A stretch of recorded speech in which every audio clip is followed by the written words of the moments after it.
Delighted to see each and every one of you here. We are thankful for those who are tuning in online. Let's thank God for those who are online. We are thankful for each and every one of you because this is the first day where we didn't have to deal with all the snow coming down. And all we have to do now is deal with the cleanup of the snow. So I'm thankful for those who are here in the sanctuary. I'm thankful for those who are viewing online. Many of you expressed you couldn't get here physically, but you wanted to share in this wonderful experience, history in the making here at Mount Airy. And so we're thankful and grateful. Just want to give you a minute to come on in, those of you who are online, as well as those of you who are coming in to the sanctuary. We are just delighted and thankful for each and every one of you. I want to begin this book series with a word of prayer. God, we just bless you and thank you for this day, for your grace that has kept us today. We're thankful for your strength, the stamina that allowed us to make it to this point. And so, God, whether we are in the physical sanctuary or whether we are online, we're thankful for your presence in each of our lives. Thankful that you will meet us wherever we are physically and even spiritually. Renew our hearts and our minds, God, so that we might be able to love you with our head, our heart, our soul, our mind, and our strength. Thank you, God, because you've created our mind to learn. You created our mind to imagine, to think. And so, God, we thank you that we have this opportunity on tonight to learn and to share one with another how we can be even greater disciples in this life, understanding the mysteries of all of your creation. And so, God, bless tonight. Thank you for our Brother Jonathan Howard. Thank you for Braxton Shelley. Thank you for this rich conversation that will take place. And thank you, God, for the reception that will come. In the name of Jesus the Christ, we thank you and we pray. Amen. I am thankful and grateful to God. A couple of years ago, we were blessed. To have I can't remember who it was. It was about a couple years ago. I met a couple, Minister Cammie King, at the Proctor Conference. It was at the Proctor Conference. And Dr. David Brawley was there presenting at the Proctor Conference. And he spoke to Minister Cammie King. And Minister Cammie King shared that she was at Yale. She was in New Haven, working with Dr. Amita Wright at Yale Divinity School there with a particular grant program. And Dr. Brawley, you all know Dr. Brawley, who is my brother in Christ. He said, man, you got to go to Mount Airy. And the following Sunday, couple Sundays, she and a fiance at that time came, visited Mount Airy, and I think the rest is history. The rest is history. And then along the way, they made sure that we connected with Dr. Braxton Shelley, and that's history as well. We'll share. Minister Cammie King is going to come and introduce them. I'm just thankful for each and every one of you who are here and those in the audience. Minister Cammie King is going to introduce her soulmate, professor, and then they're going to engage in discussion.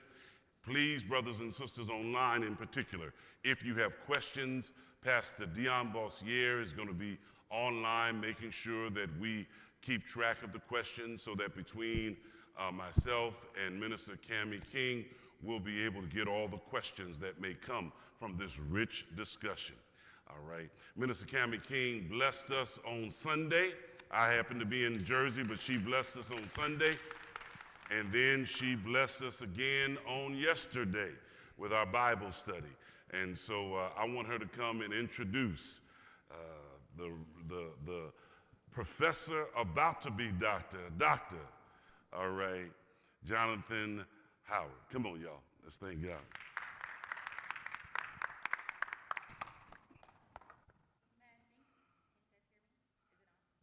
Press it. Okay, is it lighting up? Okay. Yep. Testing. There you go. All right. All right. It is such a joy to be with you all this evening, and thank you so much to those of you who came out. Thankfully, we didn't have snow today. I'm so grateful, and for those of you who are joining us online, it's a particular privilege for me as a wife to introduce my husband in this season of life, in this moment of release of this book. I'm going to read his bio, which I've never done before. So I'll read the bio for him and for his conversation partner and our dear friend, Dr. Braxton Shelley. And I'm going to share a few words of introduction that will hopefully set the tone for the conversation this evening. Dr. Jonathan Howard is an assistant professor of Black Studies and English at Yale University. His research and teaching broadly interrogate Western ideas about race and nature while also exploring Black expressive culture as an alternative site of ecological thought and practice. His first book, which we'll discuss this evening, Inhabitants of the Deep, The Blueness of Blackness, undertakes a Black eco-critical study of the deep as the diffuse subtext of African American literature. It argues that Blackness is an ongoing inhabitation of the deep that originates with and persists beyond Middle Passage. Tonight, Dr. Howard will be in conversation with Dr. Braxton D. Shelley. Minister, musician, and musicologist Braxton D. Shelley is the George Washington Williams Professor of Music, of Sacred Music, and of Divinity at Yale University, where he is also faculty director of the interdisciplinary program in music and the Black church. He is the award-winning author of Healing for the Soul, Richard Smallwood, The Vamp and the Gospel Imagination, and An Ethereal Pitch, Bishop G.E. Patterson, Broadcast Religion, and the Afterlives of Ecstasy. His third book, Digital Antiphony, Black Gospel Social Media, and the Art of Assembly is forthcoming from Oxford University Press, so we look forward to that.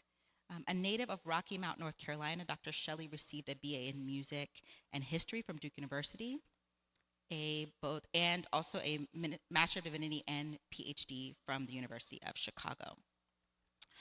So these wonderful men will be here discussing this wonderful book, and there's much I could say about what this book seeks to do, as I was privileged to be a thought partner with Jonathan for the last 20 years as he has thought through this work and brought it into the world.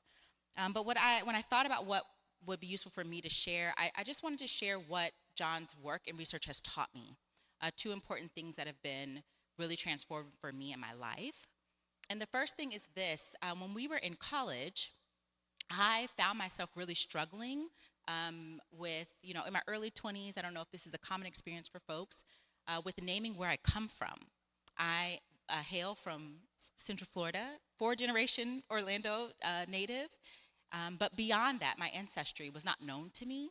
And, in that season of life, in colleges, when people really lay claim to where they come from, and I really struggled with that, with connecting to, a sense of origin as a child of the Middle Passage during that time. And Jonathan and I met the summer before our freshman year of college, so we've known each other for a very long time. And we made our way through our academic career. He went on to graduate school at Duke University. I went on to get my Master of Divinity in Boston. And one of the things that we often remark at this season of our life, John often says that in my theological studies, I taught him who God is. And in his work, he's really taught me where I come from. And from Jonathan, I learned that my people were born in the womb of a ship in the middle of the Atlantic. And that is a history of which I am so proud.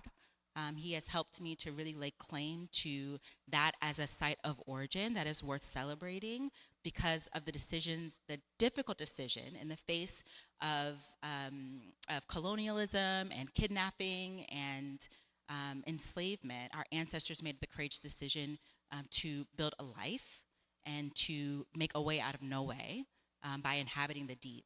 And so I'm so excited that tonight Jonathan will get to speak more about that to you all. And the second thing, as I was reading through this book in November, again, I was really struck, particularly with where we are in our country, of the word that it has to say about what it means to begin. And I think that, you know, our world came forth in a really, at a site of a lot of trauma, but our ancestors have left for us a legacy of how to make a beginning, even at the site of catastrophe. And I think that legacy has a lot to say to us in this moment, where we're watching a catastrophe unfold before our eyes, and where our world really needs to be remade. We have a lot to learn from those who've gone before us of how to do that. And I believe that Jonathan's attention to the witness of our ancestors, their legacy, really will help us to reclaim that way of beginning. So hopefully he'll get into that tonight. I don't know what y'all are going to talk about, but that's my favorite thing. So I cannot overstate the significance of this book. I cannot wait. I was so eager for it to be brought into the world. I felt very privileged to be a sort of midwife to its coming. And I just think that it is so important. What it offers is so important. And as I turn the mic over, I just want to say thank you to you, Jonathan. Thank you for this labor of love. And I, you know, as a person who got to witness him bear witness to our ancestors, I really was struck by the courage it takes to sit with the ancestors, the 1,818,681 Middle Passing Africans who perished in the Atlantic Ocean, who chose to inhabit the deep, and to really sit with them is a courageous thing to do. It was a very difficult work. There were moments when I almost felt like my husband was being haunted by our ancestors in a very precious way. And he really, for years, sat with them, listened to them, and did the holy work of bringing forth their witness in this text. And so I'm so grateful to you for what you've done. I'm so thankful, and I'm so excited for you all to hear from him about it, and to get it in your hands to read it and to be blessed by what he has to share. So thank you for being here, and I welcome Dr. Jonathan Howard and Dr. Braxton Shelley now for this conversation.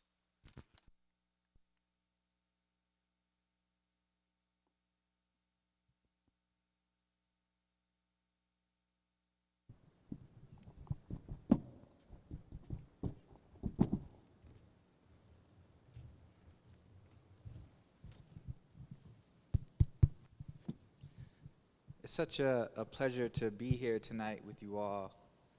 I've just been so blessed by this community since me and my wife began attending about 2 years ago now. And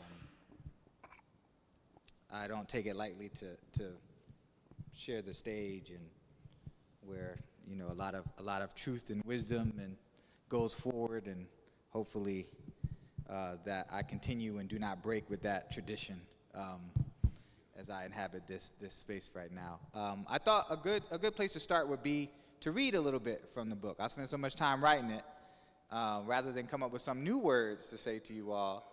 I figured I would just read a little. So if you would, bear with me. I'm just going to read a small selection from the very beginning of the book.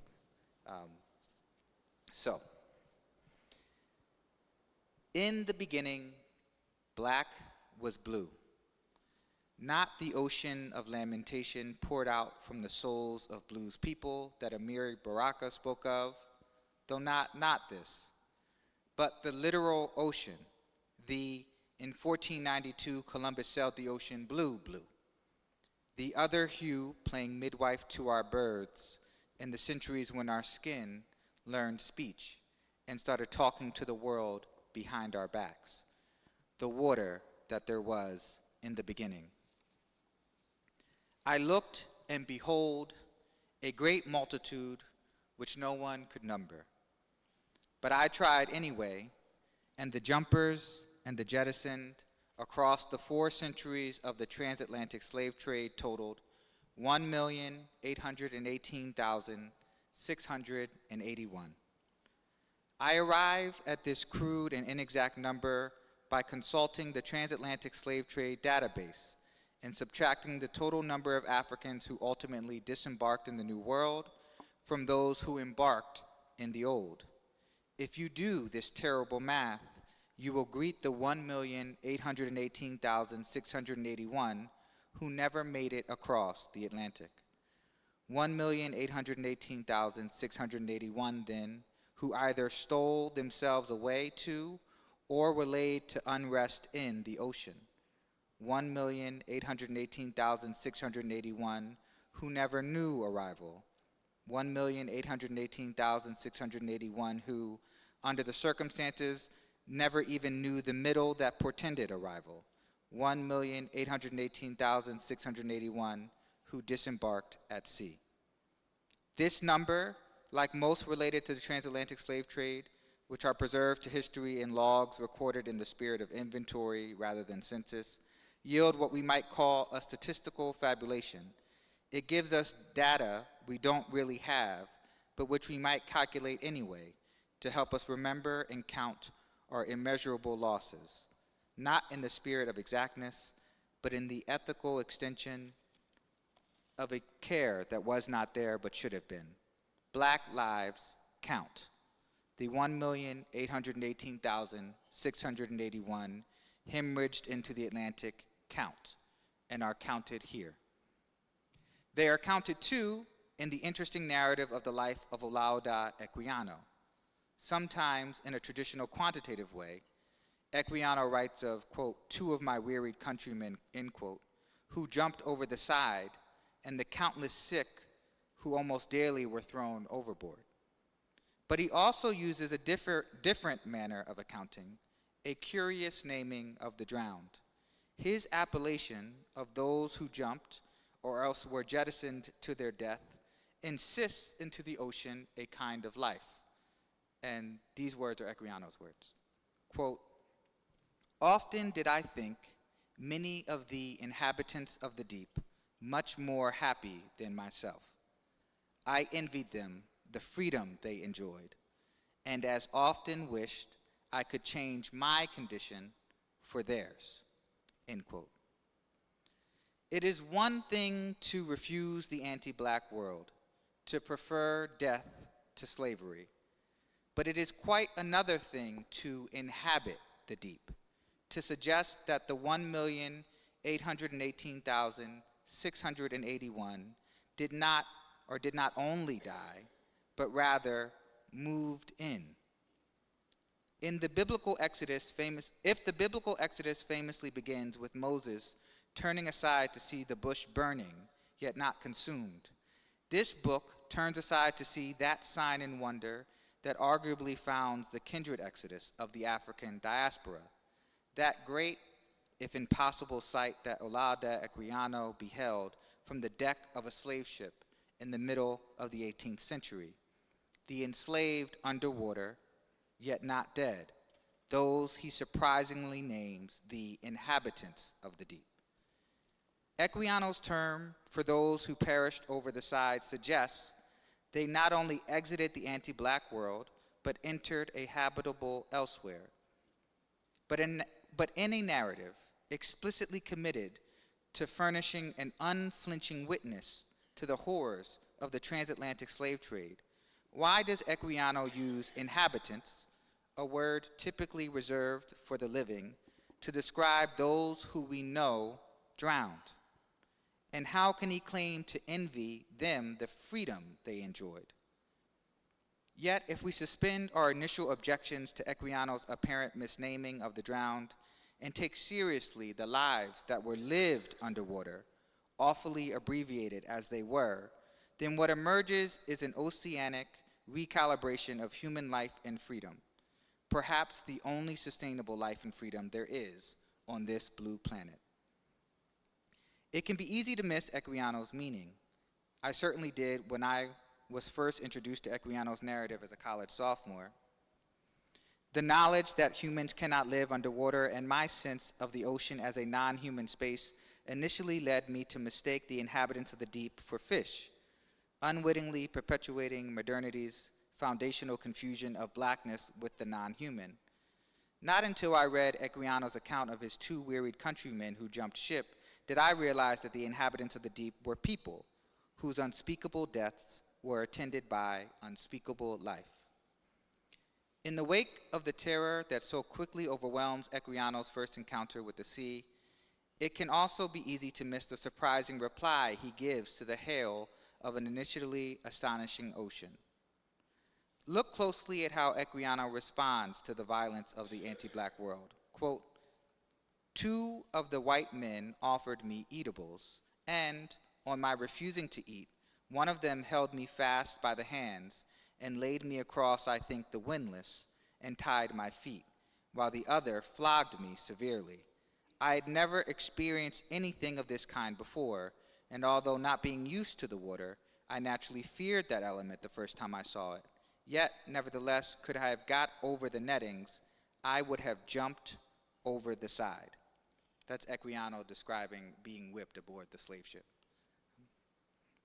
Is it not a little remarkable that despite his fear of this unfamiliar element, despite this fear of the ocean, Equiano came to willfully desire the ocean, or at least the escape from slavery that it promised? On its surface, such complex willing might be interpreted as Equiano's absolute refusal of the world he had gotten into and what Black studies has come to recognize as its violence. Certainly, those who willfully jumped over the side in their preference for death to a life of slavery expressed at least this referendum on the anti-Black world and its uninhabitability. And with every passing year, the evidence accumulating against this world proves these leapers prophets. Yet the life that Equiano insists into the ocean also begs the question of whether this negative refusal of the anti-Black world and Equiano's desire to jump over the side can also be read as a positive apprehension of the deep as a habitable elsewhere, a place where Equiano might not only die, but somehow also live. Inhabitants of the Deep, the Blueness of Blackness, this book, undertakes what I describe as a Black eco-critical study of the deep as the diffuse subtext of Black literary and expressive culture. A synonym for the ocean and the potential of all waters and lands, the deep is what I argue blackness is known throughout the changing same of Black life and death, from the steps blinked on the face of the Atlantic to the ground we still struggle to stand upon. Extending Equiano's surprising appellation of the jumpers and the jettisoned, this book offers a vision of blackness as an ongoing inhabitation of the deep that not only originates with but persists beyond Middle Passage. Yet Equiano's vision of life and freedom is also our witness that we get down in the deep as much as we are cast down, wade in the water in which we have historically been weighed. Thus, Inhabitants of the Deep ultimately argues that the blackness which dawned in the oceanic encounter of Middle Passage set flowing an experiment of human inhabitation that is most fully apprehended not as social death hailed by the slave ship, but as Black ecological life hailed by a blue planet. Focusing on the deep in this way can help attune us to the surprising turn and return to water that can be witnessed in and out of Black literature. Like most, I've heard the Negro speak of rivers, but I've also heard the Negro speak of oceans and bays and creeks and swamps, and at times water that isn't physically there. I've heard Frederick Douglass speak to the Chesapeake Bay and tell of Denby standing his ground in a creek. I've heard Henry Bibb speak to the Ohio River after him in nearly an identical way. I've seen Otis Redding roam 2,000 miles just to make his home on the dock of the San Francisco Bay. Seen Pip drown in the Pacific and live to tell about it in Herman Melville's Moby Dick. Seen A.V. Johnson be compelled to return to Ebo Landing after her great Aunt Cuny appeared to her in a dream. Seen Aunt Esther ferry Citizen Barlow to an underwater city made of bones in August Wilson's Gem of the Ocean. Seen and looked away from a photograph of a boy resurrected from a Tallahatchie River grave. Stood barefoot before the grave of that same boy in ankle-deep water. Watched the Povo de Santo give Iemanjá her flowers on February 2nd on a beach in Salvador, Brazil, and been comforted by stories of how the jumpers and the jettisoned rest with Olokun. felt the church sway to wade in the water as saints made their way to the baptismal pool. This is hardly the whole of it, but I've seen and heard and felt enough by now to appreciate something of the scope of the knowledge to which Martin Luther King Jr. alluded on the eve of his assassination. When reflecting on the high-pressure water hoses unleashed on black backs in Birmingham, he declared that, quote, "We knew water," end quote. Indeed, with Langston Hughes, we affirm that we've known waters, that our soul has grown deep like the waters. Deep, of course, being the operative word.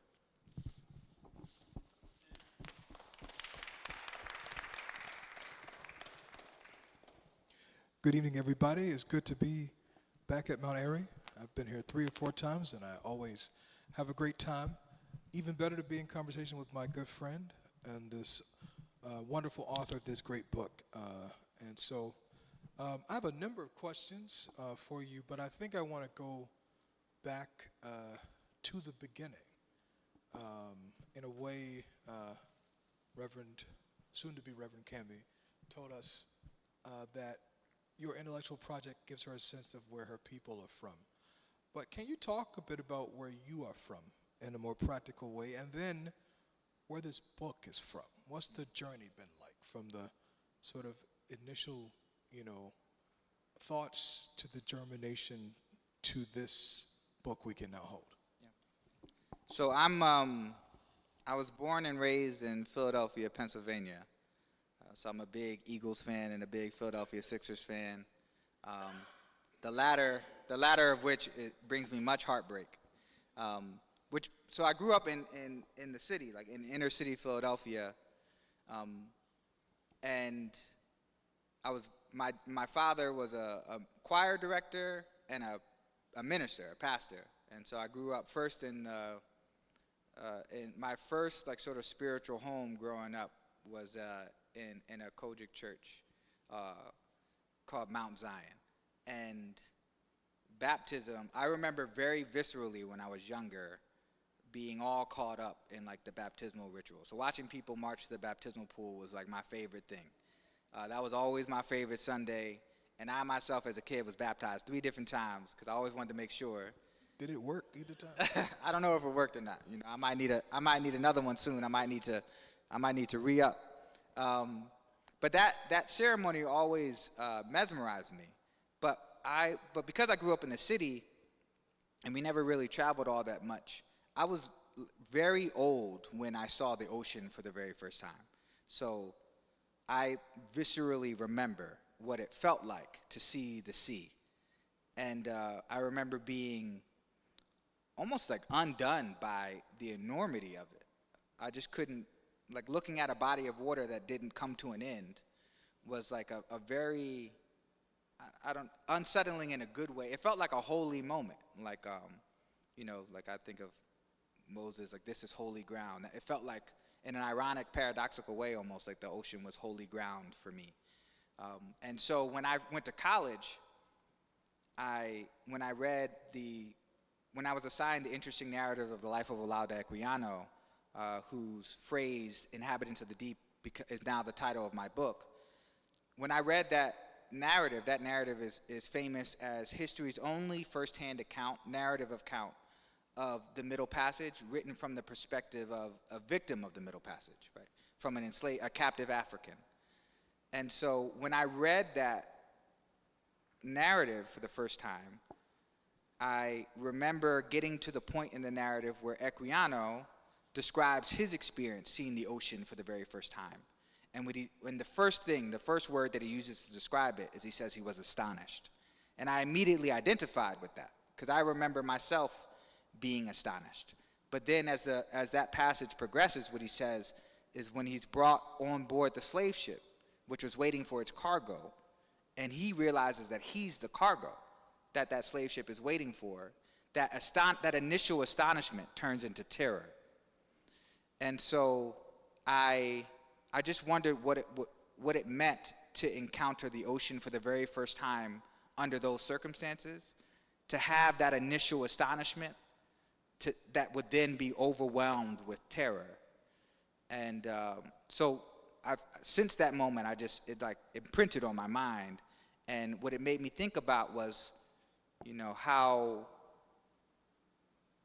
how ubiquitous water is in African American expressive culture. Right? Like I grew up with spirituals like Wade in the Water, like singing Wade in the Water during the baptismal ritual. And as a scholar of African American literature, I was reading a lot of black authors at the time, and happy to, because I was never assigned those authors as a high school student and as a middle school student. So when I got to college, I was just I was reading everything I could find. And what I started to notice was how prominent water was. It was everywhere. And so I just started to wonder, like from that initial moment of astonishment and terror, what has water come to mean to black peoples in the New World? Like in the wake, who arrived in the New World in the wake of the transatlantic slave trade, what would the ocean and water more broadly come to mean to a people formed by that experience? And what surprised me about what I was witnessing in black literature was the same thing that surprised me in Equiano's narrative, where in spite of that terror he talks about, he names people who were thrown overboard inhabitants of the deep, right? And inhabitants is a life word. It's a word that describes the life that we lived in space. People who are alive inhabit. So that he would describe drowned Africans as inhabitants of the deep always struck me as surprising. And like finding life in surprising places, even death spaces, I felt like is what my religious tradition had primed me to do, because, the cross is precisely that. And in some way, I've come to think of the ocean as, in some way, a kind of cross, or the experience of Middle Passage is almost a kind of passion. Yeah. So but that's where it's come. That's where the project germinates from. Got it. Okay. So you were introduced as a assistant professor of Black Studies and English. What does it mean to profess Black Studies, English? Like, what are these fields, and how is this thing in front of us both expected of you, but also something that's supposed to unsettle and push forward these kind of formations into which, you have been engilded, if that is a word? Yeah, that's a good question. I haven't thought about this in a while. So an essential part of my intellectual formation, when I was an undergraduate, I was a double major. So I had two majors. I was doing too much. I was an English major, and I was what was called an Africana, what's called at the University of Pennsylvania, which is where I went to undergrad.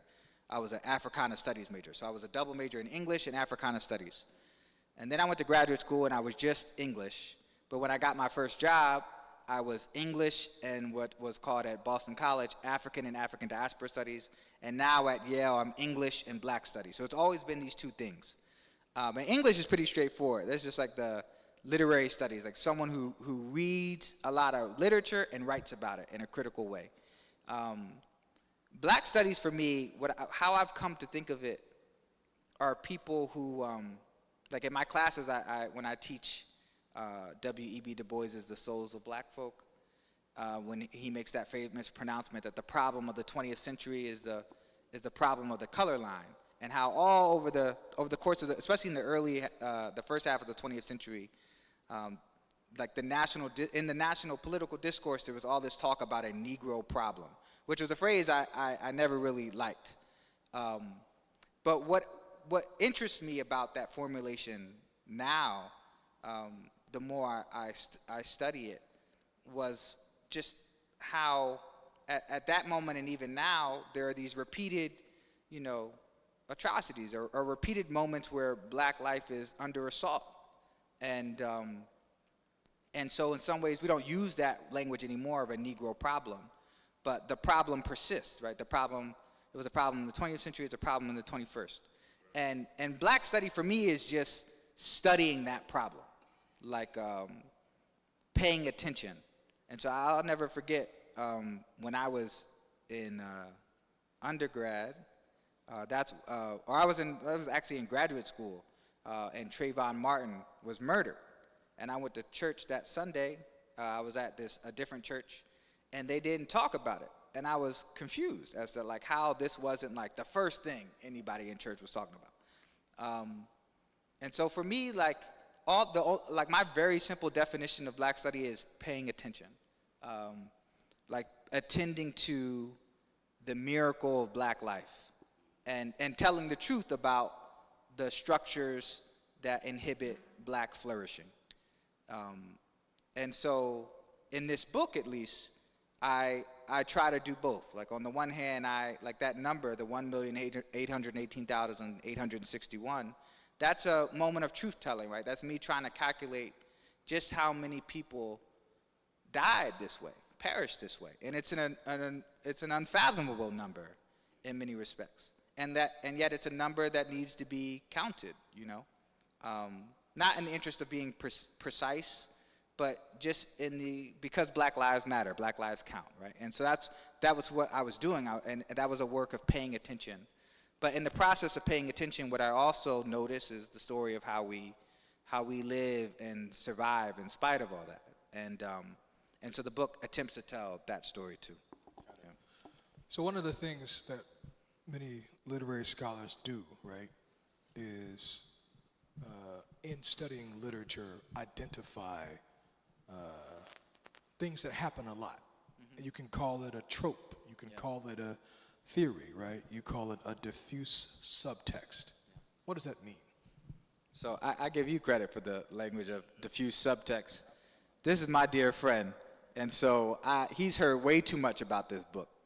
And there was an extended conversation we were having where I was trying to name the thing that I was noticing, which is this repeated return to water that you witness throughout, and to this the space of the deep, throughout African American literature. And I was trying to find the right words. And after some prompting, you know, when you say how a good friend, which means that he'll tell you when you're off, or he'll tell you when it's not good yet. So I had a couple of options of how I wanted to describe it. And he was like, I don't know, that don't sound good, that's not it. And then I finally arrived at this term, a diffuse subtext. And in literature, the subtext is the text, the thing that isn't always explicitly there, right? It's like an undercurrent lying beneath everything. And what I had come to understand about black literature is that at times water is explicitly there. There are these explicit encounters, repeated encounters over and over again, these scenes. Like when this isn't a literary example, it's a musical example, but Otis Redding sitting on the dock of the bay. Like that kind of moment, I saw that all over the place. So like Douglas is standing in his narrative famously in front of the Chesapeake Bay. Henry Bibb in his slave narrative famously is standing on the Ohio River, right? They have these dramatic encounters with water. And so I was calling it for the long time a trope.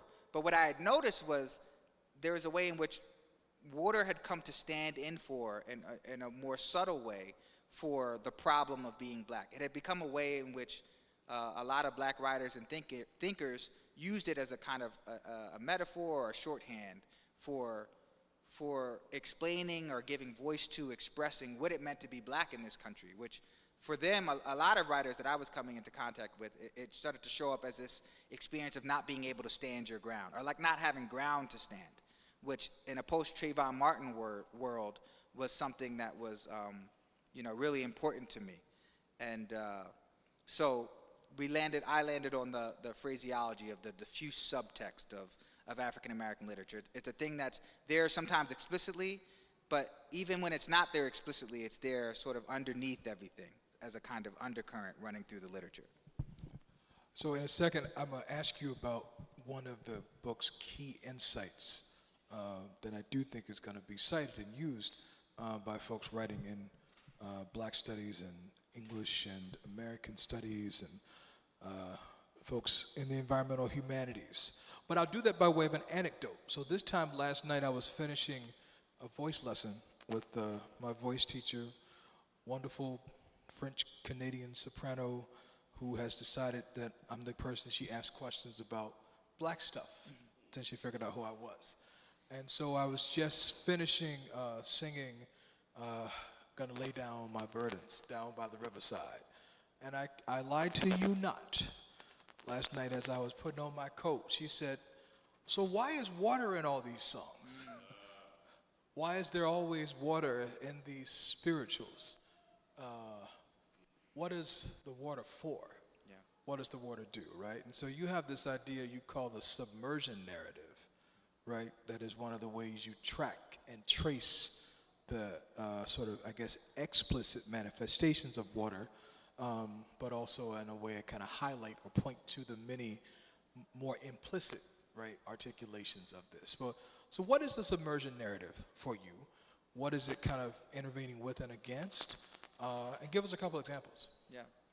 So the submersion narrative is my attempt to name this thing I was bearing witness to in African American literature, which was this repeated encounter with water. And one of the things that was most striking about the submersion narrative as I studied it was how intentional it was. So these are people who willfully pick up and go to some body of water for reasons that, like, I was struggling to give an account for, because water isn't, we don't often think about water as a destination, right? We usually think about crossing bodies of water to get someplace. No one really arrives at the ocean, right? Like usually and even if you go to the beach, you're sort of just sitting, you're at the beach looking at the ocean, but you're not going to the ocean, you're going to the beach. And so, but in these narratives, I kept seeing how people were almost openly like African American literature and Black expressive culture more widely had this like extended rendezvous, this repeated rendezvous with bodies of water, with the formation that I call in the book the deep. And I was trying to make sense of that. And one of the things that I came to appreciate, at least about, like, from paying attention to that, and one of the points I try to make in the book, and one of the things that, like, the book taught me as I wrote it, was I started to pay attention to, or I started to had a new appreciation for the fact that we live on a planet that is more than 2/3 water. Right? And so I wondered if a tradition that has this repeated rendezvous with water in this way, if that might yield a more faithful way of abiding and inhabiting on this planet than like a tradition that totally ignores the ocean. And part of what I learned as I researched was that Western culture in particular is sort of defined by like a animosity towards the ocean. A lot of Western culture, like the ocean exists like on the margins as this antagonistic force. And that's not true of the Black literary tradition. And so there's something about what these folks were doing, why they were coming to the water and trying to make sense of it. Part of, at least one of the insights for me was it helped me see our planet in a new way and like appreciate the fact that, like, you know, our planet, we live on a planet that's mostly made of water. And so if there's any tradition, in my opinion, that can tell us how to be here well, how to live on this planet well, one of those traditions has to be the African diaspora and like the wisdom that emerges out of the experience of those who have lived through this experience of Middle Passage, but then consistently returns to the ocean in this way. So anyway, that's the submersion narrative was folks, this trope of folks who pick up and leave and go to the water. And what was surprising about it was that you say what? Like who? Yeah, you did ask for examples. So I already mentioned Frederick Douglass does this. He goes to the Chesapeake Bay. Henry Bibb goes to the Ohio River.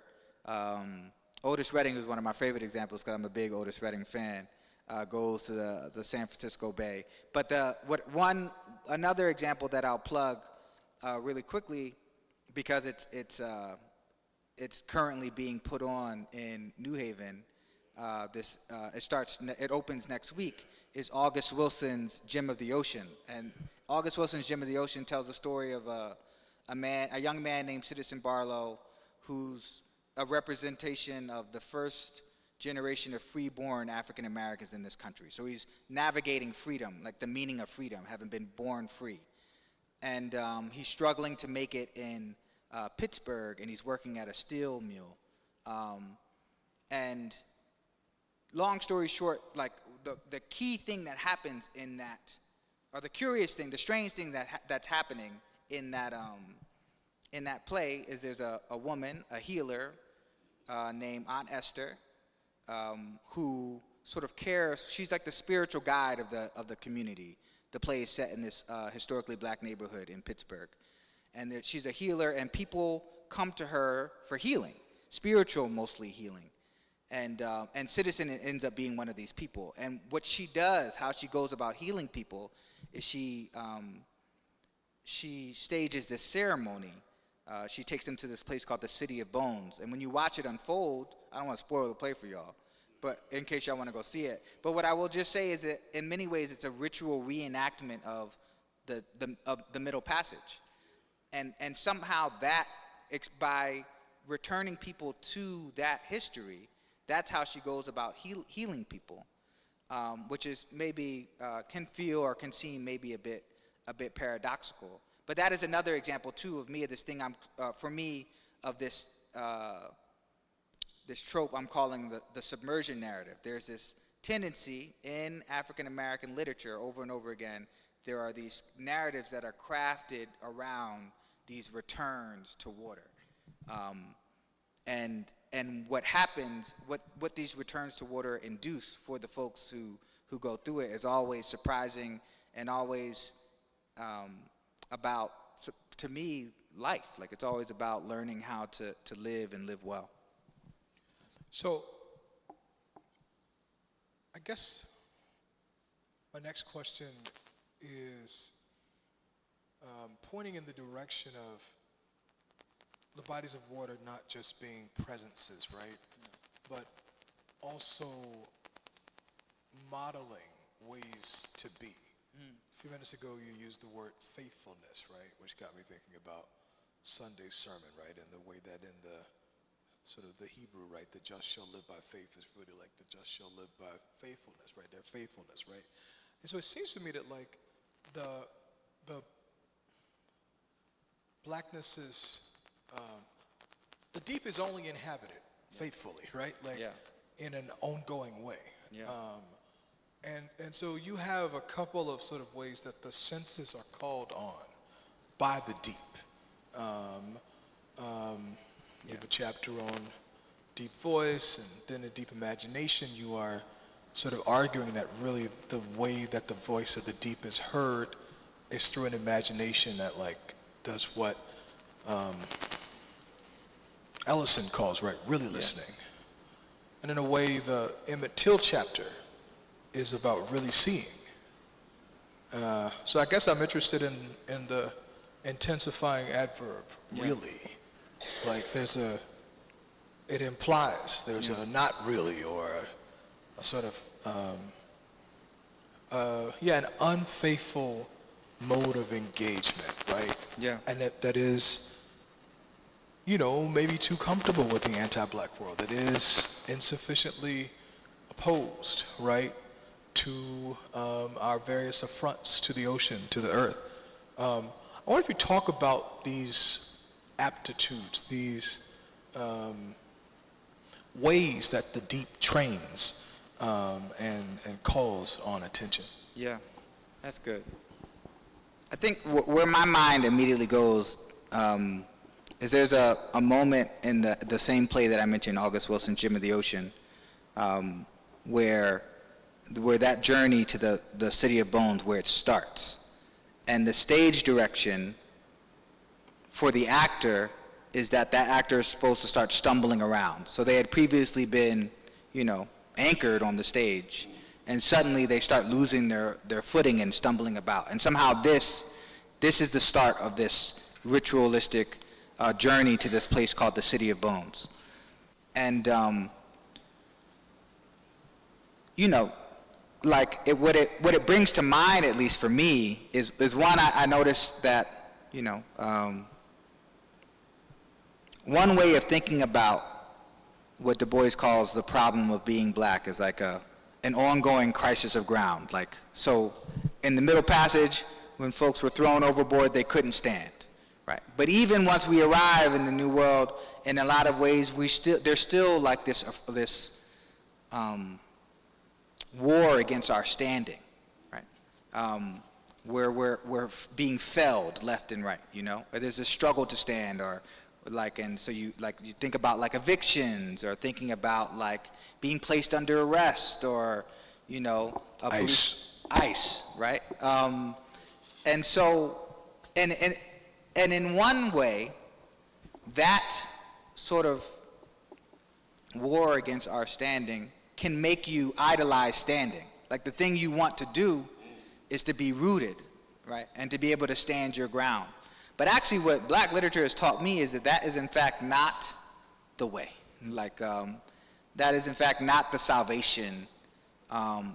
Like, one way to think about ICE, this is going a little left, right? These are people who who have in some ways over-identified with this land. They identify with this land so much, right? It is their land.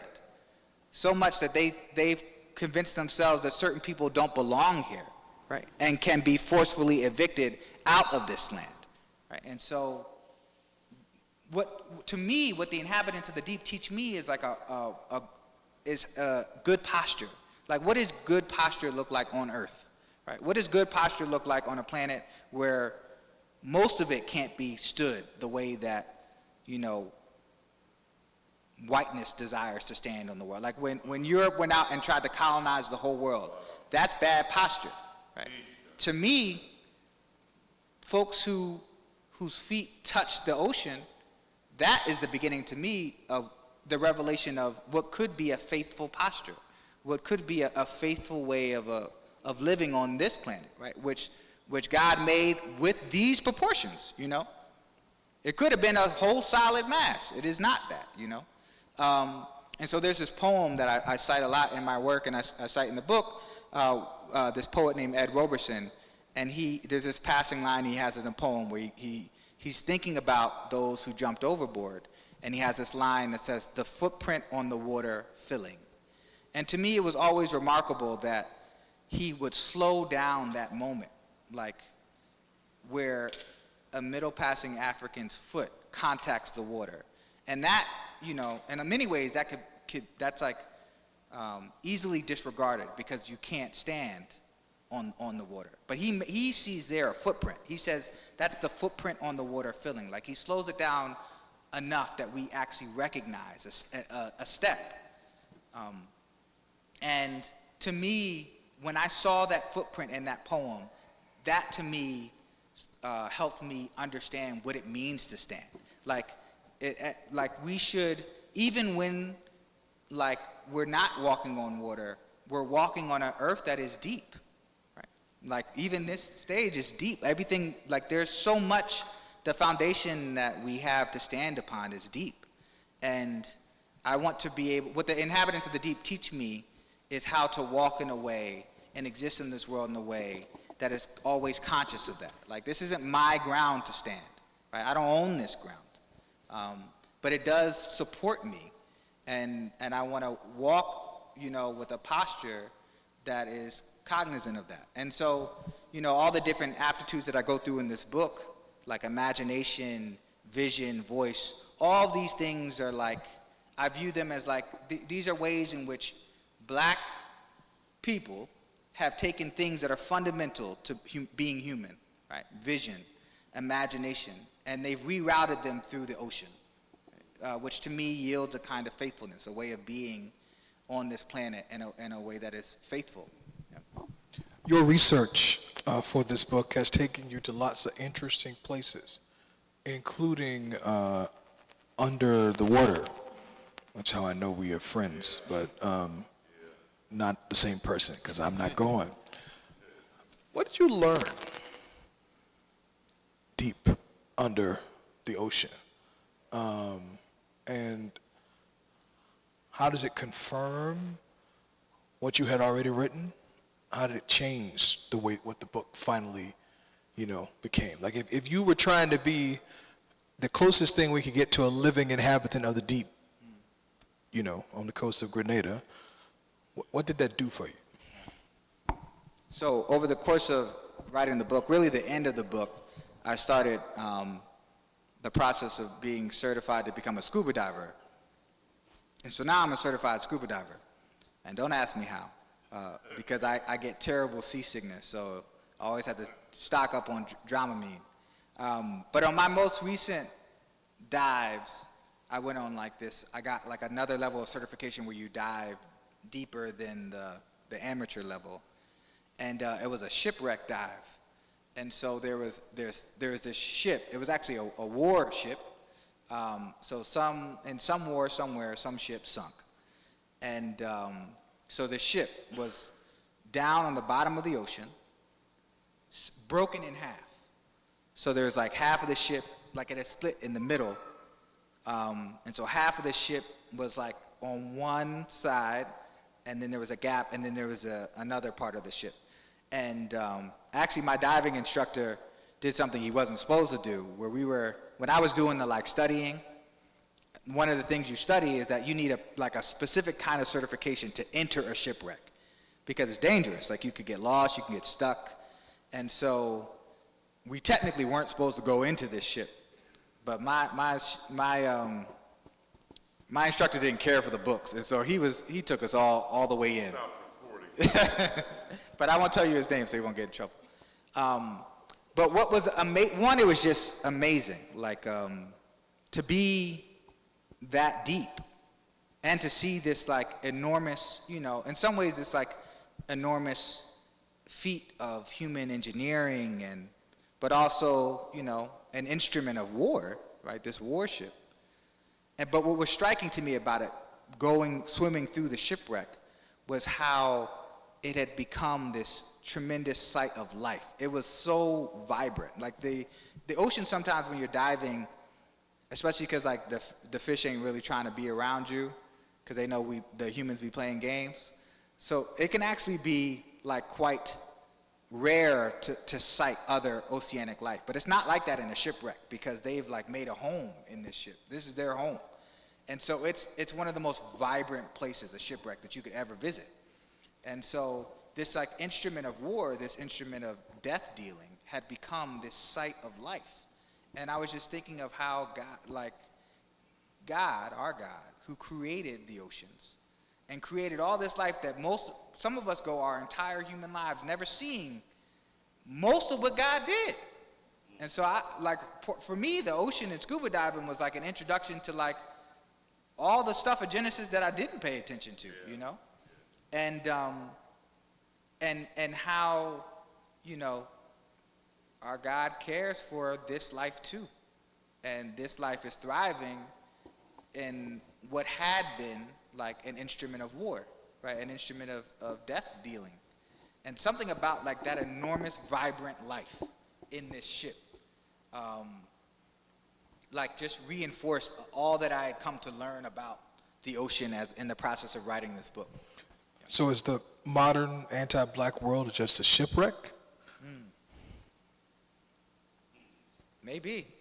Yeah, part of like the in black studies, the formation that has been very helpfully named is the anti-black world, right? Which is like, it's one way of understanding racism, right? Racism isn't the scope and scale of racism. Racism isn't interpersonal, right? It's not like, oh, this one person does a racist thing to me, right? It's not even only structural, so right? It's not, like there's that famous book like Racism Without Racists, right? That makes an argument about like structural racism, how our structures that organize our lives have racism baked into them. But what Black Studies has ultimately come to argue and say is that like, the world is anti-black, not just even like structures, the world, right? And in Equiano's narrative, he talks about when he gets onto the slave ship, what he says is that I felt like I had gotten into a world of bad spirits and that they were going to kill me. And that to me, even in the 18th century, was a naming of the anti-black world. Like an entire world organized, right, turning on, revolving around black death, And so when you say like, oh, is the anti-black world a shipwreck? Like what my religious tradition tells me, what African American literature teaches me is that like the anti-black world is certainly real, but it is not the same thing as the earth, right? And it's not total, right? It doesn't absorb, it doesn't encompass all of life. And also, I think that, like, in the same way that God, if the anti-black world is a shipwreck, in the same way that I witnessed God turning a death-dealing instrument into a home for all this underwater submarine life, then God can also turn the anti-black world, right, into a home, right? And we, in relationship with our God, are turning the anti-black world into a home for black life, like a place where black life can flourish. Maybe another question and a half or so before we get ready to turn it open to the audience, congregation. I was struck when you came back from Grenada, when you talked about the pressure underwater. And to me that seemed very similar to being black. Yeah. What's it like, and are there any kind of allegorical resources, right, from that sense of, deep water pressure? Yeah. So one of the things I learned in the process of becoming a scuba diver is so much of staying alive underwater has to do with dealing with pressure and, like, learning how to navigate pressure. And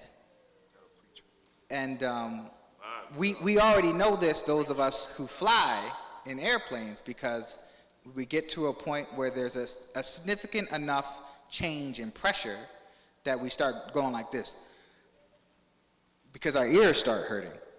And when I was learning how to dive, what my diving instructor was telling me is that underwater is the same exact thing, that pressure changes because there's like more and more atmospheric pressure building up over your head the further you go down. But because water has more mass than air, is heavier than air, that change happens a lot faster. So if you ever, and something about the way my ears, I am fearfully and wonderfully made, but the way my ear canals are constructed, this does not work as efficiently as it does for other people. So I be descending very slowly. I'm almost, during my descent, I'm like this the entire time, just blowing for my life, because there's a painful pressure that builds up in your ears. But what's like amazing about it is that, there's so much fancy technology that keeps you alive underwater, like the apparatus that helps you to breathe, right? And the tanks of air. But actually our bodies are already equipped, right? Our bodies respond to pressure, but our bodies are already equipped to solve the problem of pressure, right? Once you learn, right? And that was amazing to me when I learned it. Like, there's all this stuff all this equipment that I'm learning how to do, but part of what I needed to learn how to do to become a good diver was just to learn my own body and what my body can do already, just the way God made it. Right? Like, we have this ability to navigate and negotiate pressure. So I guess allegorically, there's so many parallels to black life, which exists under a kind of constant pressure. But there's still that good news that, yes, like the pressure is real, but we are endowed with ways to inhabit and live through and adapt to the conditions of changing pressure. Like, we have that equipment already. We're already gifted that. So this will be the last question, then you share a few more paragraphs, and then we'll have questions. Every book, I've written a couple, every book has a chapter that just about kills you, and the chapter, I know which chapter that was, because Cammie was the midwife, and I was the one who carries the buckets of water for the midwife. And that's the chapter on Emmett Till. And I think that chapter is 400 pages by itself. And it took a long time and many revisions. How does that chapter fit in, given that it has a kind of photographic and sort of oral basis, really, and you're writing a lot about sort of literary tradition? How does that chapter fit in, and how does it kind of tie a bow on this whole project for you and your relationship to it? Yeah. So the Emmett Till chapter was indeed the hardest chapter I wrote. And it also was a chapter that doesn't, where its belonging, the way that it syncs up with the rest of the book isn't necessarily immediately apparent. So I write about these other novels. One, it's not literature, right? I'm writing in that chapter, I'm writing about the photograph of Emmett Till, which many of us have seen. So it's not literature, one. It's not in any literal way about the ocean either, right? Where it's Emmett Till, we know, was thrown into, he had a cotton gin fan wrapped around his neck, and he was discarded into the Tallahatchie River. Right? So it's a river and not an ocean. And for most of the materials that I'm looking at, water isn't explicitly there. And so it was hard to write in a lot of ways, but I think it was also a really important chapter for me because it also felt in some ways the most practical. Sometimes as a literary scholar, you can feel you deal a lot in the realm of like the aesthetic and beauty and the creative, like the imagination, which are like things that are really important. But the Emmett Till chapter was, non-fictional, right? This wasn't a story, right? This was real life. And I actually, as someone who studies literature, I believe that the fiction is important, and in many ways, fiction can mediate truth. But it became really important for the book to end on this real figure, right? Like a non-fictional figure. And then also what became of that chapter, it began with me sort of trying to make sense of this experience I was haunted by as a child, where as a young child I saw the photograph of Emmett Till in a classroom, and I was undone by it. And it was like I just couldn't understand or imagine how like a world, our world, especially this world that I had been taught like that was created by a good God, could yield that such a horrific thing. I struggled a lot with that for years. And then when I started to work on this book, one of the things, the really devastating things I learned are part of, because I've always been drawn to water. I had been writing this book about the inhabitants of the deep, people who perished underwater.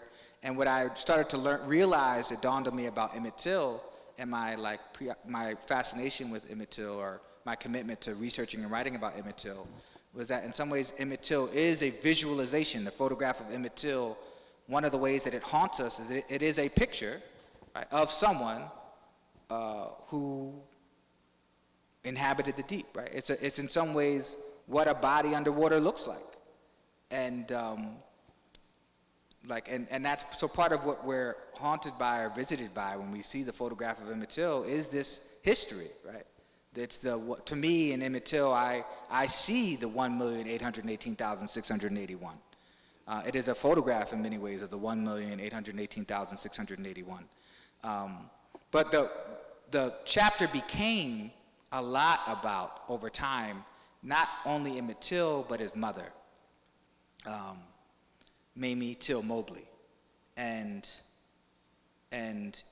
everything that she did, which to me, she becomes a central act, like the central agent in that chapter.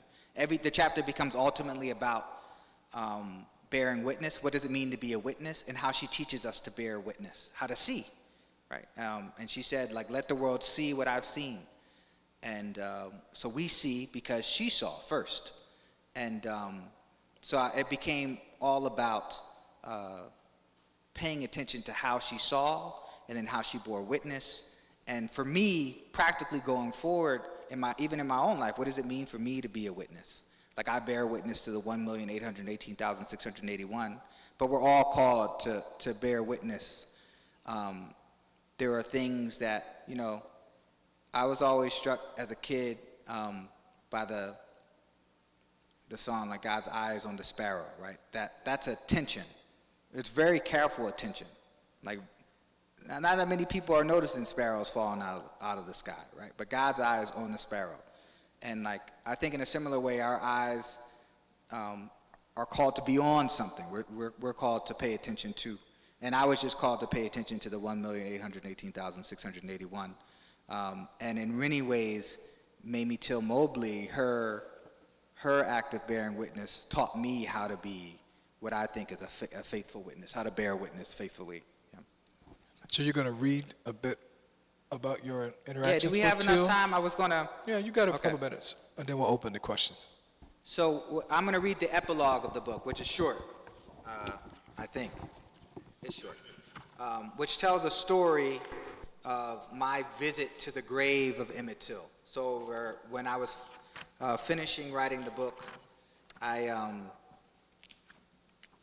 made this trip to Chicago to see the grave, and this is what transpired. So I'm just going to read this hopefully quickly, and then we can open it up to some Q&A. So perhaps I should have known that setting out to write a book about the deep would require me to get my feet wet. In some ways, I did know. Throughout the writing of this book, I openly courted the ocean, somehow feeling that I could not write about Middle Passage in good faith without experiencing the ocean for myself. While on a research Fulbright in Salvador, Brazil in 2011, I developed a notion to apprentice myself to a group of local fishermen in the historic neighborhood of Rio Vermelho. To my surprise, the fishermen entertained my unusual request, though not without first issuing stern warnings about seasickness. Feeling somehow called by the ocean, I believed this calling sufficient to do for me what they strongly insisted Dramamine would. If I had remembered, sorry, I'm gonna skip down a little bit. No. If I had remembered A.V., who is this character from one of the books I analyzed, A.V.'s own bouts with seasickness in that novel, I might have reconsidered, or maybe I abstained from taking the medication out of some unconscious obligation to or earnest remembrance of those who had no Dramamine when they ventured into this river without a middle or shore. Whatever my reasons, I realized the seriousness of my folly the moment the land vanished on both sides of our crude boat, and I spent most of my first fishing expedition leaning over the side, depositing into the ocean's already considerable volume. I got sick and started throwing up. I had the opportunity to release a more honorable gift to the ocean during the Festa de Iemanjá, held annually in Rio Vermelho on February 2nd, and waited on the beach beside countless others, including my newfound fishermen friends, to see if Iemanjá would accept our offerings. Notwithstanding these significant overtures, I knew that my courtship of the deep called for a greater depth of intimacy than a beach or a boat could accommodate. Here, too, again, like A.V., I dragged my feet, waiting until nearly the end of writing this book to finally become a certified scuba diver. The motivation to take up scuba diving first emerged when I came across images of Jason DeCaires Taylor's underwater sculpture Vicissitudes in graduate school, and like so many others, mistook the ring of children on the ocean floor for a memorial to Middle Passage. Since then, I felt a strong desire to visit in person the sculptures referenced in the chapter Deep Vision, but with few personal precedents for black scuba divers and what I rightly suspected could be a cost-prohibitive hobby, it was August 2023 before I finally found my way to the Molinare Underwater Sculpture Park off the coast of Grenada. It was on this same research trip in preparation for my visit with Vicissitudes that I finally earned my diving certification with the help, to my surprise and delight, of a black scuba diver instructor. That I've managed to get licensed to dive, but not yet to drive, is an irony, and I still can't drive, is an irony my family and friends never miss an opportunity to remind me of. I'm going about this licensing thing all backward, they say. Or maybe not. Blue as our planet is, perhaps we humans ought to prioritize learning how to navigate the ocean. Perhaps soon we'll have no choice. As of this writing, I have dived as deep as 60 feet below the Atlantic Ocean, with plans to dive deeper. Yet nowhere on God's blue planet have I been deeper than when visiting the grave of Emmett Till in Burr Oak Cemetery outside of Chicago. If the deep is indeed, as this book argues, a formation that exceeds not only the ocean, but at times also water itself, then it's entirely plausible that the deep could be found in a cemetery. Why not if we've already seen Bigger Thomas inhabit the deep in a jail cell, or Todd Clifton on a New York sidewalk, or Citizen Barlow in Aunt Esther's parlor, all without a single drop of water in sight. Yet this is not quite the sense in which I encountered my deepest deep at Burr Oak Cemetery. On the occasion of my visit to Emmett Till's grave, the deep had more than a merely symbolic presence. Allow me then to detail the unusual circumstances of the deep's physical manifestation in the middle of a cemetery on dry land. I had come to Chicago on a kind of pilgrimage. Years earlier, I tried visiting Till's grave during the 2019 Modern Language Association Conference. But after visiting the site of the funeral, Robert's Temple Church of God in Christ, and staying longer than I had intended, I ran out of time before my flight home. In April 2022, I finally returned to fulfill my obligation and pay my respects to this premature ancestor. After checking into my hotel, I headed to the hotel bar to do some writing. I find a good cocktail, don't judge me y'all, can sometimes make writing easier or me braver. While I was seated at the bar, a salesman approached me and began to pitch his rum to the bartender. The rum's name? Equiano. Typically, I'm loath to speak to people I don't know. But because I was writing sentences about the rum's namesake at that very moment, I feared saying nothing might piss God off, the way Suge Avery suspects we do whenever we walk past the color purple without taking notice. I don't know if Equiano ever found its way onto the shelves of the hotel bar, but it did supply a toast between two strangers to the success of their Equiano-inspired ventures. As senseless and hopeless as the world can often seem, moments like this chance encounter at a hotel bar conspire to renew my precarious conviction that the work we do really does matter somehow, that continuing to elaborate the strange meaning of being black matters, and that however anti-black the world, it is a labor backed and supported by life and a God who sees, as a slave girl named Hagar discovered while fleeing her masters. The next day, after a night of heavy rainfall, my now wife and I set out for Burr Oak Cemetery in an Uber, sensing that the gravity of our visit to Till's grave might require ceremony to hold us in the care of and love of this God who sees. I have the good fortune of being partnered to a minister who is quite proficient in finding ceremony. During an otherwise quiet and meditative ride, I asked her to choose a scripture to read aloud when the time came. I don't know what I was expecting. The Burr Oak Cemetery is a cemetery like any other cemetery, unremarkable and in a bit of disrepair. There was absolutely nothing to suggest that the 14-year-old martyr of the civil rights movement had been laid to rest here. Not even a plaque. Without any signage or direction, I considered Equiano's still yet to be discovered grave and Alice Walker's struggle to find the neglected grave of Zora Neale Hurston. How remembrance is a struggle and a fight against history's will to forget. How without this hard, difficult, and often lonely work, our ancestors teeter on the edge of oblivion. How the overgrowth of the earth isn't to blame for this. How the earth, despite spinning and revolving through space at incredible speeds, has never dropped a single one. Looking out upon waves of the dead cresting in orderly rows of headstones and anticipating futility, we approached the cemetery's small administration building to ask for help. We spoke to a woman through an opaque window who explained that there were efforts underway to have the cemetery recognized as a historical landmark. The status would provide additional resources for the cemetery's upkeep and the creation of infrastructure that would better aid visitors in locating Till's grave.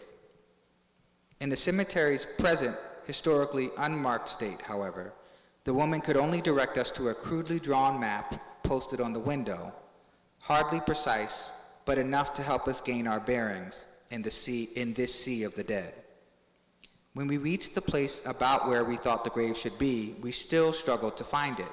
Our efforts were not helped by the nature of Till's headstone, which I knew from pictures is horizontal rather than vertical, and was thus obscured by the uncut grass. After repeatedly searching the general area, I almost despaired of ever finding Emmett. Then I saw it, a small area of the cemetery grounds nearby, completely submerged in water, which had yet to evaporate from the previous night's rainfall. The small island of water held the perfect reflection of a sky too clear to have ever known rain, much like the ocean can sometimes appear to evaporate into the sky all at once, transforming boats into birds. From where I stood, I couldn't make out what lay beneath the water's surface. It can't be, can it? To be sure, I would have to get closer and start swimming my ground. So I made like Moses, took off my shoes and socks, rolled up my pants, and waded out into what I had already begun to suspect might be holy ground. Chicago in April has a stubborn memory of winter. The water was ice cold and the grass slick like seaweed beneath my bare feet. Like the fisherman who discovered Emmett's body in the Tallahatchie River, when I looked down at one of the submerged headstones, I saw this text looking back at me through the water. Emmett L. Till, in loving memory. July 25, 1941, August 28, 1955. As I stood in ankle-deep water before the grave of this dear ancestor and inhabitant of the deep, it was all I could do to remain upright. Then, my wife, standing nearby and sensing the moment, began reading aloud the scripture she had chosen back in the car. And this is, I forget what translation of the Bible this is, but I'll just read it. The scripture goes, quote, "In visions God brought me into the land of Israel and put me down on a very high mountain. On it, toward the south, it seemed that a city was being built. That is where God took me, and there in front of me was a man whose appearance was like bronze. He had a flax cord and a measuring rod in his hands, and he stood in the gateway. The man said to me, 'Human being, look with your eyes, hear with your ears, and pay attention to all the things I am showing you, because the reason you were brought here is so that I could show them to you. Tell everything you see to the house of Israel.' Then he brought me back to the entrance of the house, and I saw water flowing eastward from under the threshold of the house, for the house faced east. The water flowed down from under the right side of the house, south of the altar. Next he led me through the north gate and took me around outside to the outer gate by way of the east gate, where I saw water trickling from the south side. With a line in his hand, the man went out toward the east and measured 1,000 cubits, and had me wade across the stream. The water came up to my ankles. He measured another 1,000 and had me wade through the water, which reached my knees. He measured another 1,000 and had me wade through the water up to my waist. Finally, he measured 1,000, and it was a river I couldn't cross on foot, because the water was so deep, one would have to swim across. It was a river that could not be waded through. He asked me, 'Human being, have you seen this?' Then, guiding me, he got me back to the riverbank. After being returned, I saw on the bank of the river a great number of trees, on the one side and on the other side. He said to me, 'This water flows toward the eastern region and continues down the Arava. When it enters the sea of stagnant water, its water will become fresh. When this happens, swarms of all kinds of living creatures will be able to live in it, wherever the stream flows, so that there will be a vast number of fish, for this water is flowing there, so that wherever the river goes, everything will be restored and able to live.'" After she finished reading, we stood together in holy silence, feeling a slave girl beside a spring in the desert was on to something when she named God as she did. There was no sermon, so I'll resist offering one here, except to ask, as each chapter of this book strains to imagine, what would it mean for the human being to consent to inhabit the deep? A world where all life flourishes awaits our answer. When we turn to leave, for reasons I'm still not sure of, I reached down, cupped a handful of water, and poured it over my head.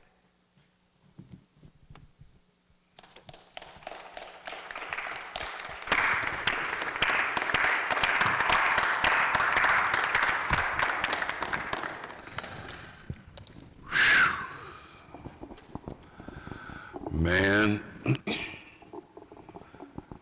that's deep. This is a powerful, listen, Mount Airy, you know me. What is my favorite place to go? Water. Listen, we've got a few moments.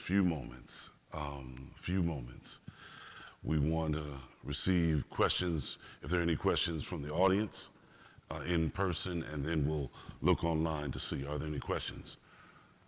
Yes, going to ask that you come, or I'm going to come to you quickly.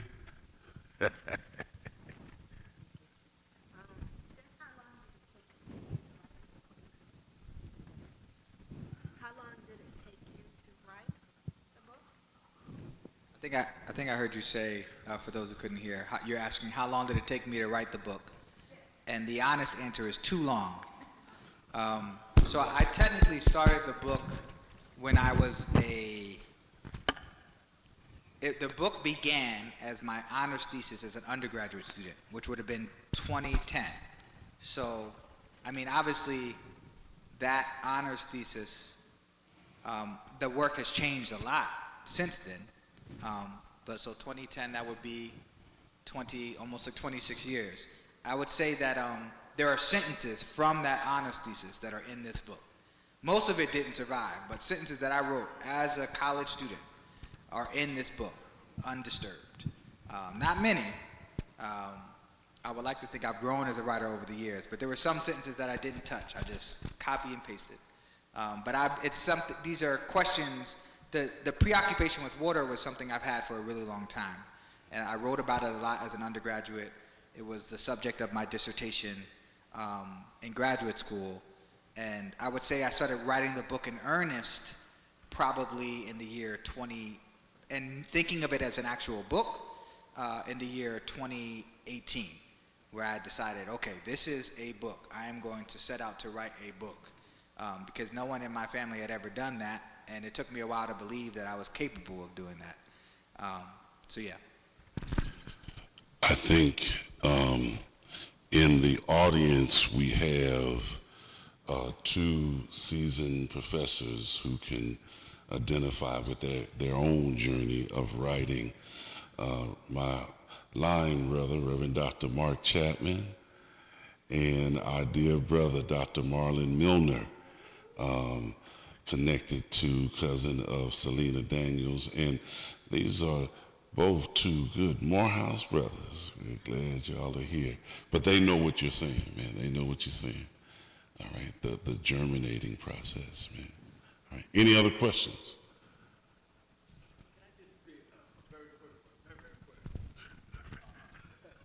I mean, I got 20 questions, but I'll just ask one quick one. And I'm just thankful to Dr. Bennett and to Mount Airy for having you. What a brilliant discussion, to both of you, and to your beloved wife as well. Thank you so much. I wonder if I taught a course a couple years ago called Contemporary Black Thinkers, and I was playing around. I'm a theologian, but I was playing around in Afro-pessimism and other kinds of things, philosophy, way beyond my, But I used a number of texts that forced me to read what I wanted to read. So I had the students read what I wanted to read. So we used Ta-Nehisi Coates' The Water Dancer. And that whole idea, I wonder if you deal with that in this idea that the main character's a mother, right? This idea that she flew away, or that she walked on water back to Africa. And this whole concept in African folklore that the people that jumped over, weren't committing suicide, that they felt that they were going to walk back to Africa, right? And then Ta-Nehisi Coates, in his latest book, The Message, writes about his trip to Gorée Island and that. We also used an incredible book, but I'm sure you've used, Christina Sharp's In the Wake.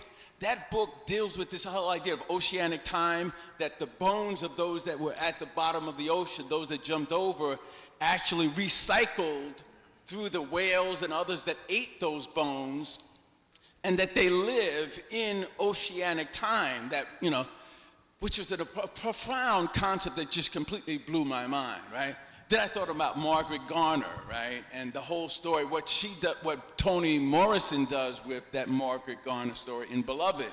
I guess the question is, in terms of the literary tradition, since you're a literary scholar, how you deal with, in the book, that whole notion of flying back or walking back to Africa, and what that means for the African American interpretive tradition.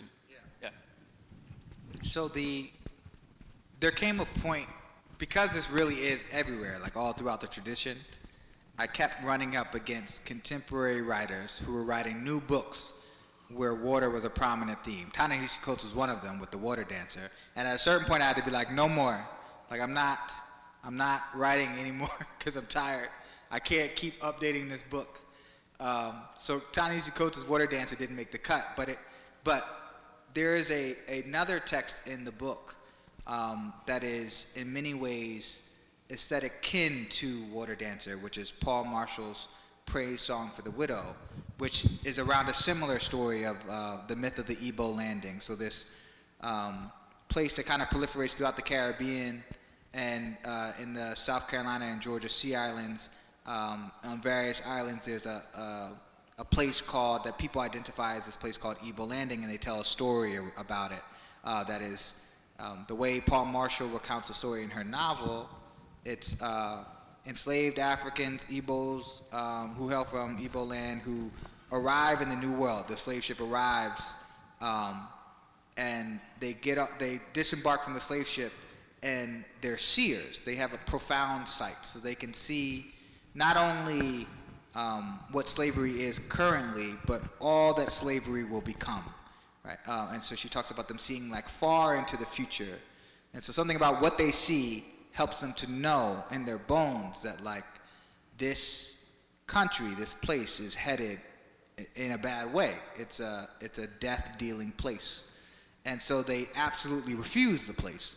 So the story goes that they look, they see, and they turn around and they just walk back to Africa. Walk on water back to Africa. And so my book, that novel, what's interesting to me about the novel is what the author, Paul Marshall, what she fixated on is not the back to Africa part, but the walking on water part.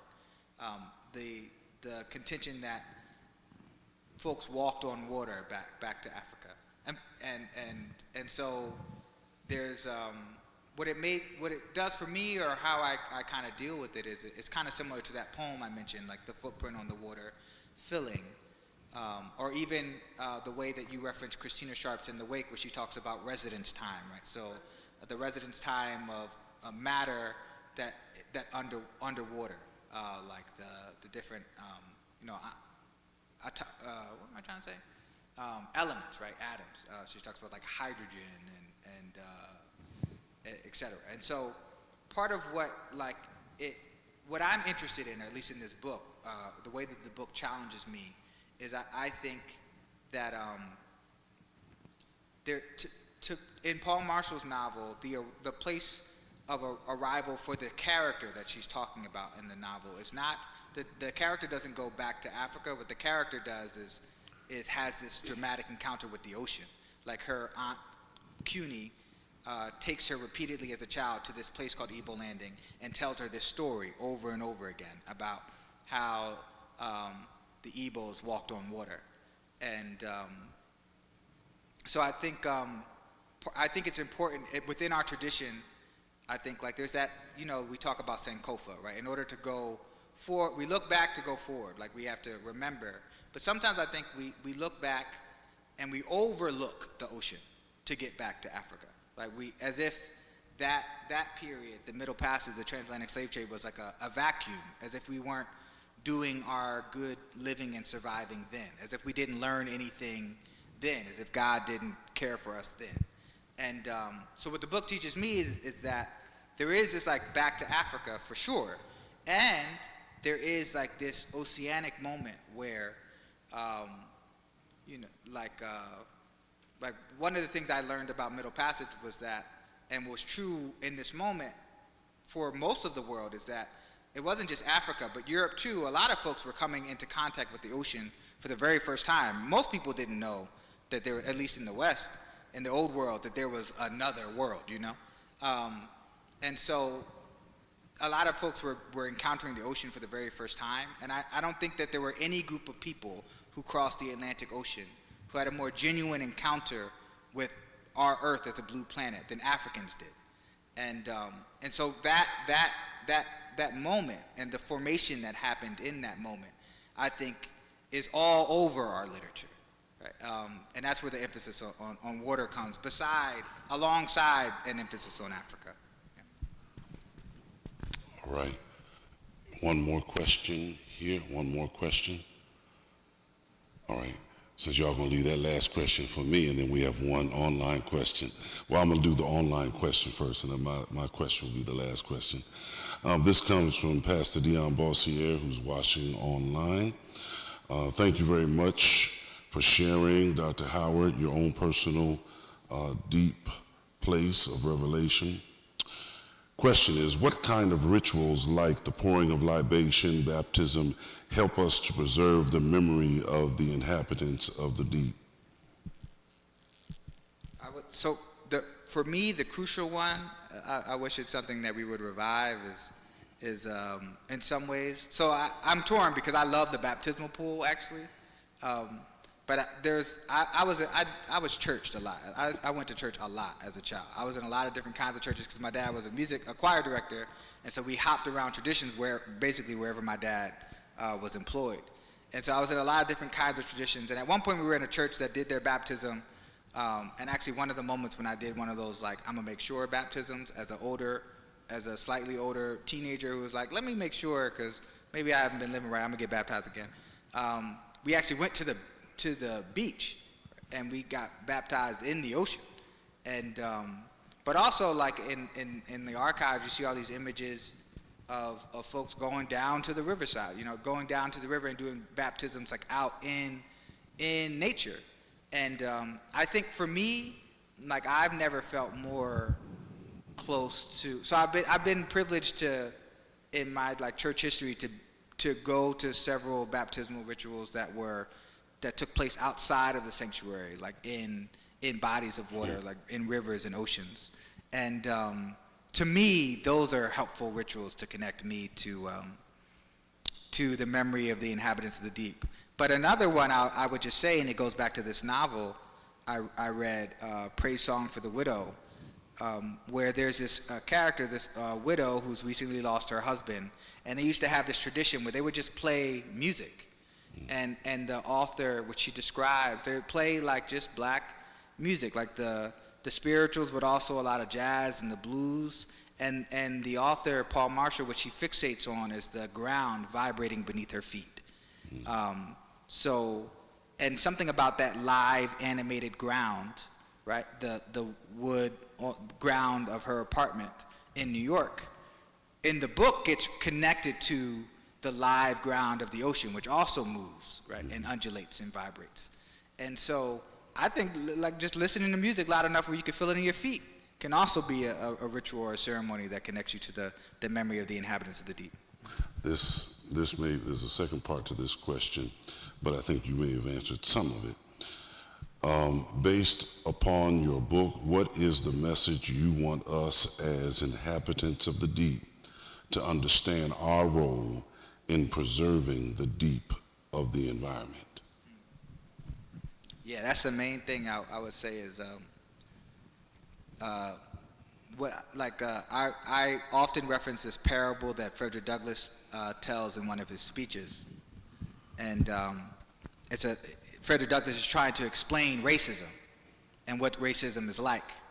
And he tells this parable about two men who meet each other on the way.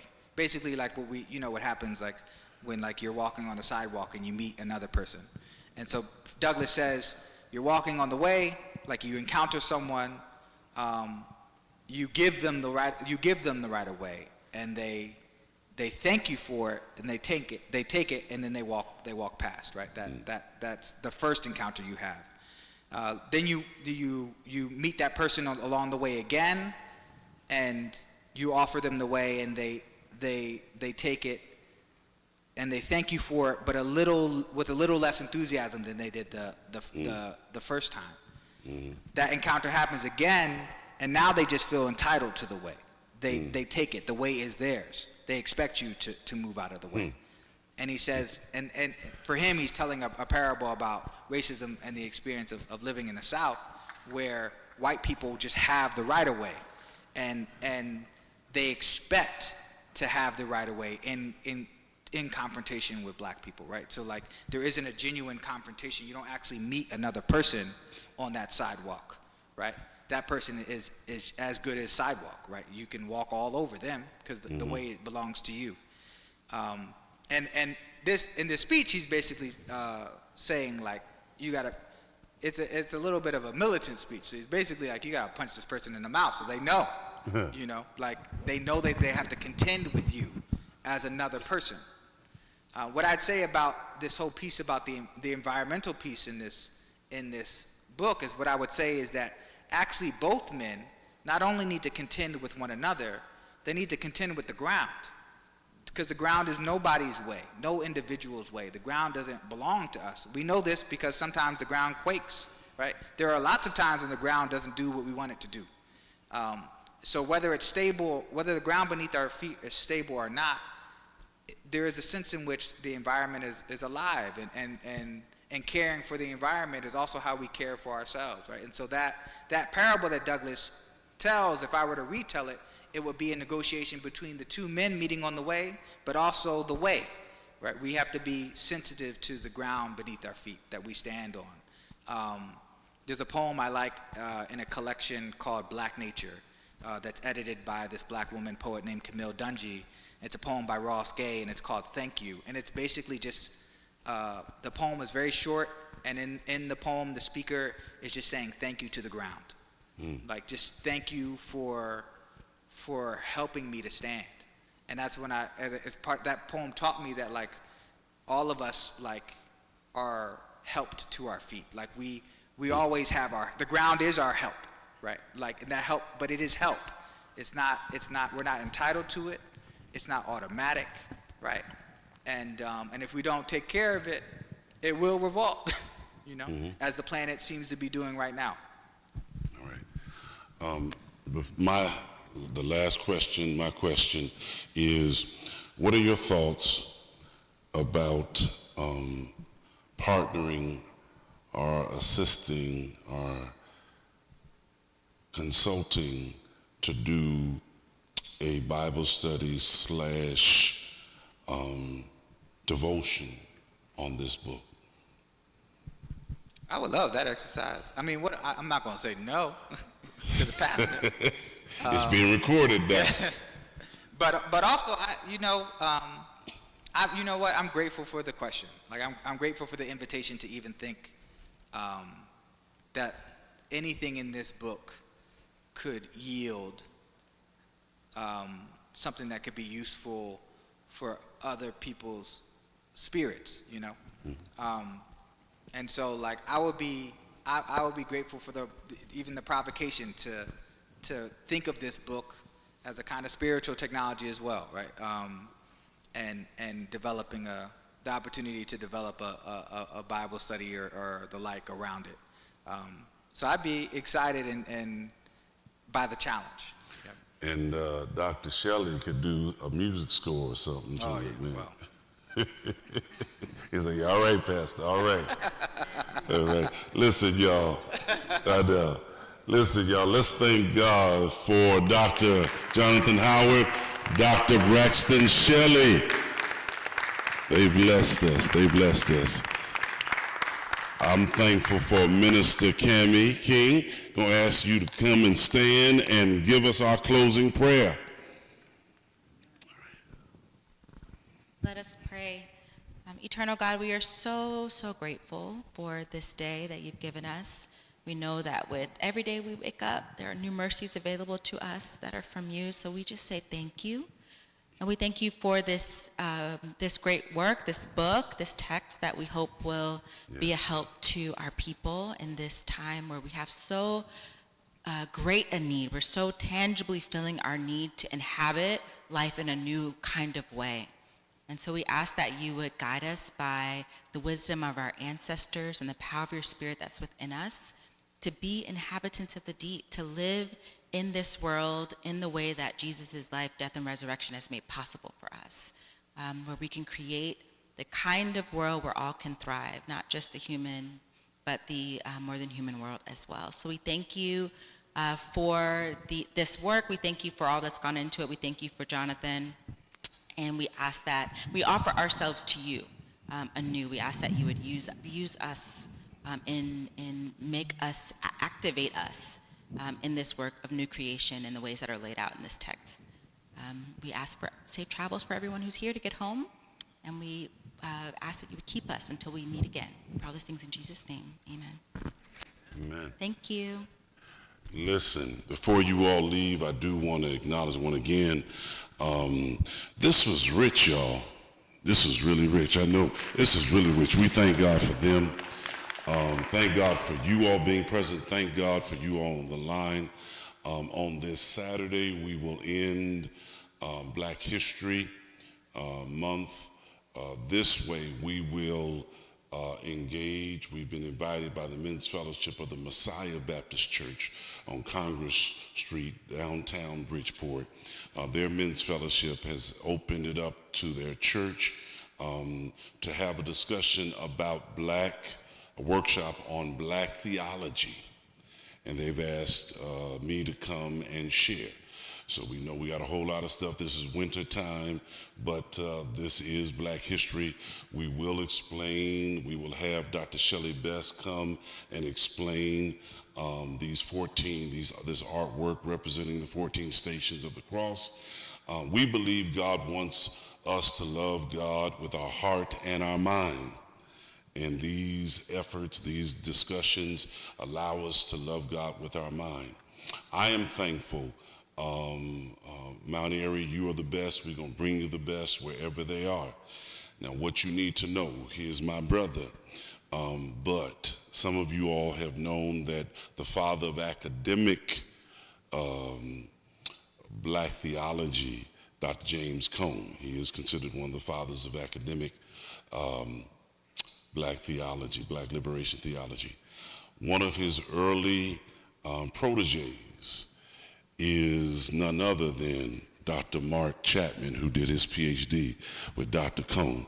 So right in our midst, we have people who have spent their lives, and Mark, we're going to push him to finish his second book about the prison. He goes into the prison system and teaches Black men primarily liberation theology. Amen. That's work on the ground. So we thank God for you, brother. Thank God for you. Amen. She already gave the benediction. See y'all later. Take care.